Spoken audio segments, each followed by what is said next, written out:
Qu'est-ce que tu fais là, Marc? Force pas avec ta face. Plie tes genoux. Oui, puis soulève-la la boîte un peu, là. OK. À droite. Non, l'autre droite. Voilà. Bon, je peux la déposer, la boîte, maintenant. OK, on y va.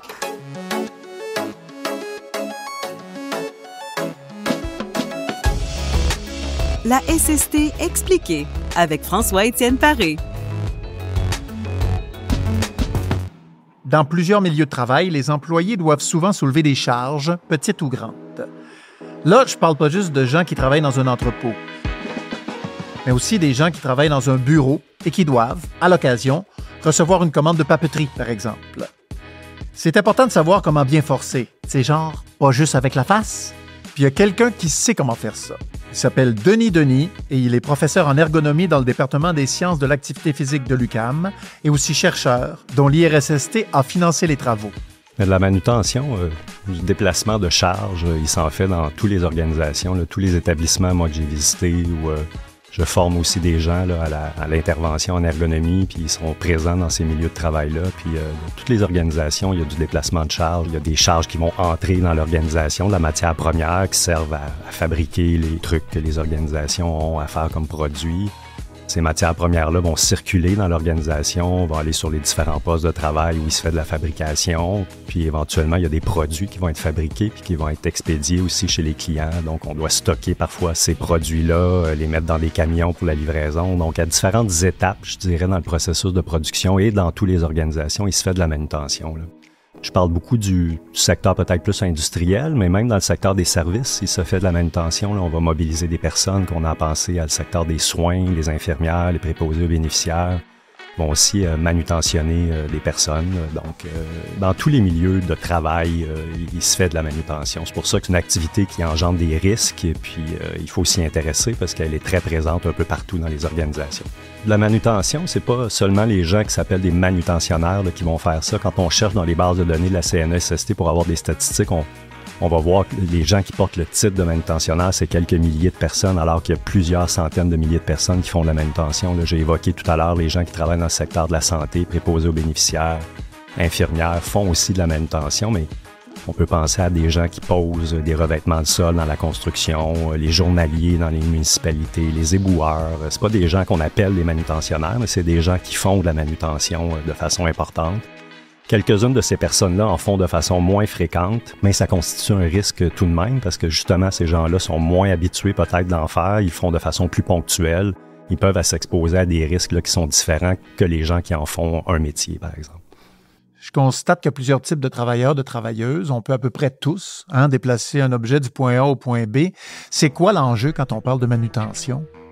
Le défi, je te dirais, des gens qui font de la manutention, c'est de le faire 500, 1000, 2000 fois dans une journée de travail. Donc, c'est la fréquence à laquelle on doit faire de la manutention qui expose les gens à ces risques-là puis qui les oblige à développer des compétences, qui est une compétence à trouver un juste équilibre ou compromis, je te dirais, entre faire ce qui leur est demandé, donc le nombre de manutentions qu'ils ont à faire dans leur journée, mais tout en essayant de préserver leur structure corporelle, là, parce que l'instrument de travail d'un manutentionnaire, c'est son corps. Hein. C'est sûr qu'il peut utiliser des équipements d'aide à la manutention, mais d'abord et avant tout, la personne va avoir les charges des mains, va les déplacer. Donc, la compétence qu'on a vue chez ces gens-là, c'est vraiment de trouver l'équilibre là, entre la préservation de leur santé puis faire le travail qui leur est demandé. Mais bon, c'est un défi qui demeure compliqué parce que quand on regarde les bases de données d'accidents, effectivement, la manutention occupe une place importante là, dans les statistiques d'indemnisation de la CNESST. C'est une activité qui blesse les gens.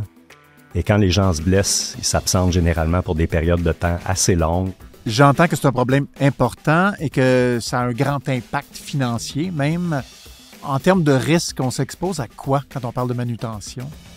Les facteurs de risque en manutention, là, on en a, je te dirais, peut-être deux grandes catégories. Là. Une première catégorie, ce qu'on appelle les accidents. C'est un phénomène là, très ponctuel qui va se produire. Une personne va prendre une charge, va essayer de la soulever, puis là, va ressentir quelque chose. Généralement, on associe ça à ce qu'on appelle un effort excessif, c'est-à-dire l'effort que la personne est en train de faire surpasse la capacité de ses structures corporelles à pouvoir générer cet effort-là. Celui qu'on entend moins parler comme mécanisme de lésion là, chez les manutentionnaires, c'est un mécanisme d'usure, c'est-à-dire C'est quelque chose qui va se développer au fil du temps. On parle généralement, non pas de plusieurs mois, là, mais quelquefois de plusieurs années, où il va y avoir une usure progressive des structures. Puis une journée, tu es habitué de lever cette charge-là, tu arrives pour la soulever, puis il y a un accident qui va se produire. Bien, c'est probablement relié au fait que ces structures étaient affaiblies avec le temps, qui a fait que tu t'es blessé à ce moment-là. En manutention, une des choses qu'on a pu mettre en lumière là, par les recherches qu'on a fait, c'est qu'il existe 4 types d'efforts dans toute situation de manutention. Puis généralement, il y en a un qui va être dominant un petit peu plus, mais généralement, ils sont présents les 4 là, dans toutes les situations de manutention. Puis les manutentionnaires, une des compétences qu'ils doivent développer, c'est apprendre à reconnaître le risque qui est dominant dans ces situations-là. Le premier risque, c'est celui qui est le plus connu, là, qui a été le plus documenté, c'est ce qu'on appelle les efforts excessifs. C'est de prendre une charge qui a un poids important, par exemple, qui est posé au sol, aller chercher un baril, une poche de litière, etc. au sol, qui peut peser là, 20 kg, 40 kg, on essaye de la soulever. On peut avoir des lésions reliées à ça. C'est un effort qui surpasse la capacité de tes structures à ce moment-là, puis qui peut engendrer un accident de travail là, très, très bien défini au moment où tu fais la manutention. Comme soulever un 60 livres de garnotte qu'on veut mettre dans notre entrée de garage. Puis finalement, on se rend compte qu'on n'est pas capable de soulever 60 livres de garnotte. Un autre type d'effort qui est un peu moins connu, assez bien documenté, je te dirais, puis on commence à prendre l'ampleur là, des conséquences que peuvent avoir ces efforts-là, c'est des efforts par cumul. Ils sont associés à ce qu'on appelle les tonnages. Là, le tonnage, c'est le nombre de tonnes, le poids que tu vas manutentionner au total dans ton corps de travail. Plus ce tonnage-là est élevé, bien, plus tu es soumis à des efforts par cumul. Tu cumules les efforts dans ta journée. Et ce cumul-là peut engendrer de l'usure de ces structures ou de la fatigue aussi, qui peut faire en sorte là, que c'est des fenêtres d'opportunité pour te blesser. Comme quand j'ai déplacé 45 boîtes de tuiles, de céramique. Les 3 premières, je me suis dit « facile ». Les 3 dernières, je pleurais. Les 2 derniers, un terme un peu compliqué, là, qu'on appelle des efforts asymétriques. Moi, j'utilise le terme « travailler tout croche » là, quand je travaille avec les manutentionnaires. C'est le fait de ne pas avoir une posture qui est équilibrée, d'être en flexion sur le côté, donc les fameuses torsions dont on entend beaucoup parler en manutention. C'est un facteur de risque pour te blesser, effectivement, parce que ce que tu fais quand tu fais ça, c'est au lieu de répartir le chargement sur l'ensemble de tes structures corporelles, tu les concentres sur une partie de ces structures-là parce que tu ne travailles pas de façon équilibrée. Maintenir une charge d'un côté du corps, ne pas l'avoir de l'autre côté, transporter une échelle, par exemple, sur son épaule, créer une espèce de phénomène d'effort asymétrique là, qui peut créer des problématiques de TMS. Comme la fois où j'ai barré du dos parce que mon fils me dit « je pense que t'es même pas capable de me lever avec une main. »« Ah ouais, regarde bien ça! » Et voilà, 3 jours à marcher plié en 2. Le dernier effort, moi, que j'aime beaucoup raconter aux manutentionnaires parce qu'il est très présent et il est sous-estimé, c'est ce qu'on appelle les efforts soudains. Il y a 2 façons de faire des efforts soudains en manutention. Soit en perdant ton équilibre. C'est quand tu ajoutes une charge externe à ton corps, tu perturbes ton équilibre en faisant ça. Puis il y a beaucoup de phénomènes de perte d'équilibre là, qu'on appelle de plein pied. Là, on n'a pas des chutes en hauteur, mais c'est bel et bien sur les mêmes surfaces que les gens vont perdre d'équilibre. Donc, en voulant récupérer ton équilibre, tu forces contre ton mouvement que tu viens de faire et c'est une source de blessure. Je pense qu'on est mieux de pas tenir la laveuse de même! Bon. Puis l'autre façon de faire des efforts soudains, c'est en perdant le contrôle de ta charge. L'exemple qui me vient toujours en tête, c'est les préposés aux bénéficiaires dans les hôpitaux qui essayent de déplacer une personne qui est un peu confuse, en perte d'autonomie. Puis là, soudainement, dans la manutention, la personne se réveille, réagit à ce qui lui arrive. Le préposé doit la tenir, récupérer ce mouvement-là. Donc, le mouvement de récupération peut engendrer un effort de haute intensité sur une courte période de temps. Puis c'est une source de blessure là, assez fréquente chez les manutentionnaires. Ouais, si j'avais su mieux reconnaître les risques, ça se serait peut-être mieux passé pour moi. Ah, je savais pas que dans la manutention, il y avait autant de facteurs à considérer.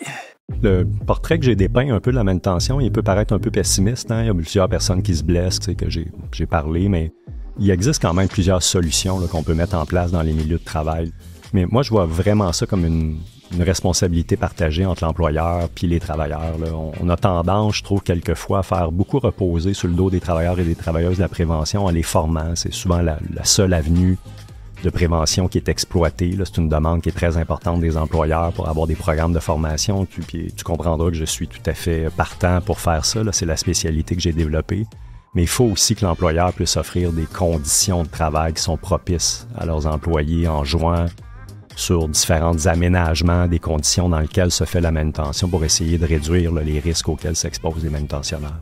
La formation demeure une avenue de prévention là, qui est à priser, mais je te dirais peut-être dans une autre façon qu'on a vu dans les dernières années. Là, moi, je conteste pas mal cette avenue-là de ne montrer qu'une seule méthode de travail aux manutentionnaires. Là, on a beaucoup parlé, j'imagine tout le monde a entendu parler du fameux dos droit, genou fléchi. Là.